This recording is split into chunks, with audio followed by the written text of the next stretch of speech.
First, I want to say thank you to the Department of Athletics, and in particular the coaches and staff with whom I just had the pleasure of meeting to discuss my temporary assignment.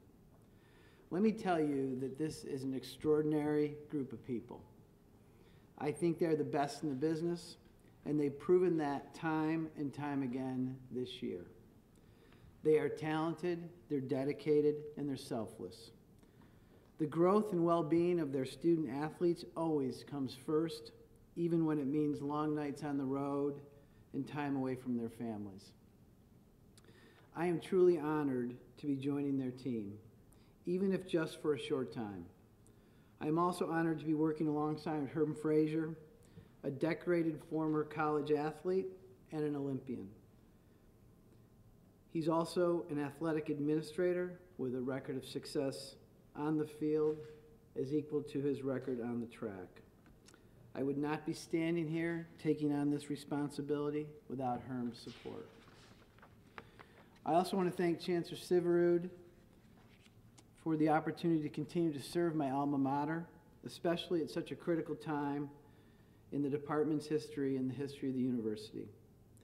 Last week, in a message to our student athletes, coaches, and staff, Chancellor Syverud said the future of the athletic department is brighter than ever, and I couldn't agree with him more. In fact, as an alumnus and a longtime supporter of Syracuse athletics, I cannot remember a time when our teams performed at such a consistently high level on and off the playing field. Every day, our student athletes, coaches, and staff represent Syracuse University with class, humility, dedication, and heart. They make us proud every day. I recognize that change is never easy and that transition is rarely seamless. But as I told the coaches and staff a short time ago, I do not take this incredible responsibility lightly, and I will be a steady steward of this great department. Syracuse athletics has never been stronger. This academic year, our teams have brought home 2 national titles, 5 conference titles. Our men's and women's basketball teams made historic Final Four runs, and our men's soccer team appeared in the semifinals of the College Cup.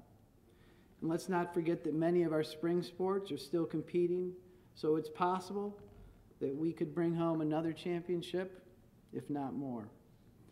In 2014 and 2015, the department also had its highest academic performance rate in the program's history. Another testament to the incredible achievement of SU athletics. Successfully leading this department in the midst of such great accomplishment and positioning it for continued growth and opportunity are my chief priorities. This will require a great commitment from everyone in Syracuse athletics. To do this, we must commit to working together, communicating often, and maintaining the winning tradition that has helped propel Syracuse athletics to the position it enjoys today.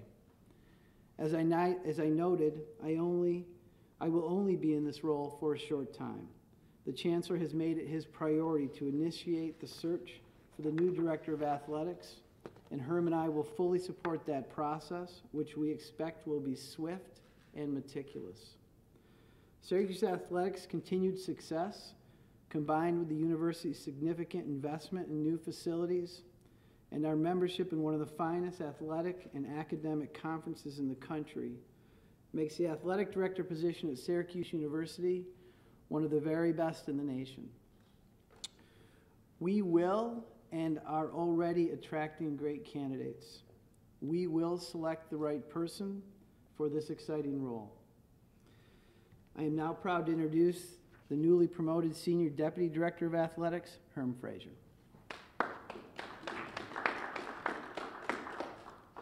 Thanks, Dan. First, let me say that in 2011, spring of 2011, when I was at Temple University, Caroline and I received a call when we were being recruited here to Syracuse. And lo and behold, it was Dan French. Dan French, as an outside counsel, had called to try to convince us that this was where we should come and be a part of the Syracuse family. Once on board, I believe it was October of that same year, I had the opportunity to work with Dan on some outside projects that his law firm was working with athletics at the time.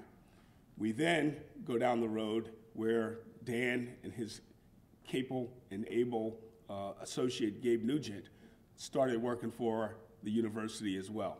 And so Dan French is no stranger to me. I've known him for a long time. I've always supported him, and I've also supported his actions and the things and the ways that he felt about athletics. As we move into this new positions that we're in, I think Dan and the Chancellor both said it very, very well. The vision of Syracuse athletics is really out there for us to be successful in all sports that we're going to be involved with. We have the budgets, we have the coaches, and we have the facilities to be successful. So as we get together and be the stewards of our program for the next couple of months or how long it takes us to get to the conclusion of the search, that is what we'll do. And at this point, I'll turn it back over to Sue. Thank you, gentlemen. I'd like to invite Dan and Herm here, and if you could please address your question to Dan or Herm and raise your hand and we'll call on you. Chris? Dan, I don't think you have a particularly sportsy background, so why you and what does the position entail kind of in your mind? Yeah, well, again, I wouldn't have taken on this position without Herm, essentially assigned to do the day-to-day operations. We have a period of time in which we have a stewardship role here. And the Chancellor has made it very clear that he wants to move quickly to a new athletic director. I think that the Chancellor also felt that between Herm being able to capably manage the day-to-day operations, there are systems behind the scenes that are critically important. The department's director of compliance reports to the General Counsel's office. Compliance, as everyone in this room knows, has become a critical function for us here. We want to continue that role going forward. We also have other things that we do in the General Counsel's office that support the athletic department. And so at this time, for this period of time, Chancellor Syverud thought this was the right choice. Nico. Yeah, Nico from CNY Central. Just will you two be involved in the search for the permanent, for lack of a better term, athletic director? And are you looking both, if you are inside and outside of that candidate front? To the first piece of that, we will be involved and we will support that effort. The Chancellor is putting that team together now. There will be, a team of individuals as there are in any search. And I hope that we'll know that in the next few days, and then they'll go forward. But I'm sure Herm and I will support that effort in whatever formation it takes. And there's a second question. Oh, the second part of that was, is the search include internal and external? Yeah, certainly. Well, I don't know that yet. So we haven't seen who's applied, but I'm sure we're going to take resumes from folks, whoever wants to apply. Ted? Any reason to suspect you might be on the selection committee? And also, are you actually considering possibly throwing your own name into the hat? So the answer is no to the second question. I think I heard Coach Boeheim the other night say he wouldn't apply because he has one job he does well. I think I'm a better attorney than an athletic director. I'm pretty sure of that. So the answer is no on the second part. And the first again, I'm sorry. Would you be on the selection committee? I don't know the answer to that. The Chancellor really is putting that committee together now. I think more likely I will support that committee's efforts. And so, but it's coming together now. Tom? I guess the question also goes to Herm. Would you consider taking this position and have the university approached you about the possibility of being AD as well? Tom, all I will tell you is I received a call last night from the Chancellor. We met this morning, and the things that have come together for this press conference today have happened within the last 9 hours. So we're still fresh off some things. The Chancellor just arrived back in town from some meetings he was at. And so we're just going to let things kind of digest a little bit, and then we will decide what direction the university will go. Thank you. Chris? Dan, do you expect them to use a search firm on this, given that they used one last time and will be the same one? I think, again, I want to answer as many questions directly as I can. I don't think we have the answer to that yet. We're talking to folks, we're talking to people in the industry, and we'll come to that decision fairly quickly. Mark? Can either of you speak to the status of Floyd Little and we understand he's also leaving the department?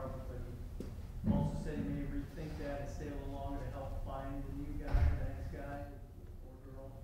I mean, the status with Floyd Little is that we always are talking to Floyd Little. So I don't have any specifics about what Floyd's intentions are next. I was in the Dome on Sunday and watched him receive his honorary degree, and you know, we love him here at Syracuse. So I think if there's conversations with Floyd, we'll have him coming down the road, but we love Floyd Little and we know he loves us. Do you expect him to be part of the search committee, or is it again too early? Yeah, again, I think it's just a little too early. I mean, I know that Floyd will step up and do whatever the department and the institution asks him to do. Alex? It may be for a short time, but as you said, it's a very unique time, a massive renovation beginning of the Carrier Dome. Can you talk a little bit about what, even in the short term, what role both of you might play in that? Well, as the Chancellor, I think, has pointed out earlier, I was directly involved in the formulation of the West Campus project over the last 3 or 4 months. The Board of Trustees, as folks know, authorized the campus to go forward with a continuing dialogue about what that specifically will look like. I'm sure in this interim role, I'll continue to play a role in the West Campus development. And you know, we've already engaged Herm in that process. There's a lot of conversations about what should be in that project. Some athletic, a lot of them, you know, ADA related improvements to the dome. So there's a lot of different voices that we're going to turn to now. And certainly Herm's going to be important. The thing I would say is the person who's the point on that, as we all know, is Pete Solid. And Pete's a very good administrator and obviously understands facilities. I would also add that when I first started in this business, I was the senior associate AD in charge of events and facilities at Arizona State University. So I think we bring some additional things to the table, Dan with his expertise in law, and I think my behind-the-scenes involvement with facilities all over the country. Just as a quick follow-up, is that something, while you guys are in these roles, because of the timing of the different sports seasons, that decisions may need to be made? Is that a possibility decisions on some aspects of construction may need to be made before a full AD is brought in? I don't think so. I mean, I think, you know, the next step in the West Campus project is really to turn to the college campus, our constituencies in the communities, sort of see what they want specifically. I think that process hopefully takes a little longer than this process of selecting a new AD, so I think the answer is likely no. Time for a question or two, Mark. Dan, you mentioned Pete Sal's name, and obviously he filled his role the last time. I'm speculating that maybe not this time because he wants to be considered for the full-time role. Can you speak to his involvement with this whole process? Yeah. Again, I couldn't answer that directly on what Pete may want or may not want. I can tell you that Pete is highly employed in his current position trying to work what will be a $250 million, or likely a $250 million project here on campus. So we couldn't do that without Pete, and I think primarily that's what Pete's focused on at the moment. Chad? Just what do you think is the first thing you're going to do when you get into that office? Yeah, it's interesting. I've had a number of acting positions in my life, and I've always found that the first thing you do as acting is very little. Sit down, get a pad of paper out, try to figure out what's coming across the desk first. And so that'll be my goal, is to try to, you know, be a good steward of this program, work with Herm to make sure that we don't have problems or difficulties, and that we really put the department or keep the department in the right place to leap forward quickly with a new leader for this great institution. Chris, we'll take the last question. Dan, are you going to handle the general counsel duties in addition to the athletic director, or will you kind of deputize someone to? No, I'm going to stay in the role as general counsel. My associate general counsel, Gabe Nugent's here. He's familiar to the department. He's familiar to the university. We will try to capably manage both. But again, our expectation is to move quickly on this, and if we achieve that goal, we should be able to straddle those two well. Thank you, Dan. Thank you, Herman. Thank you, everybody, for coming out.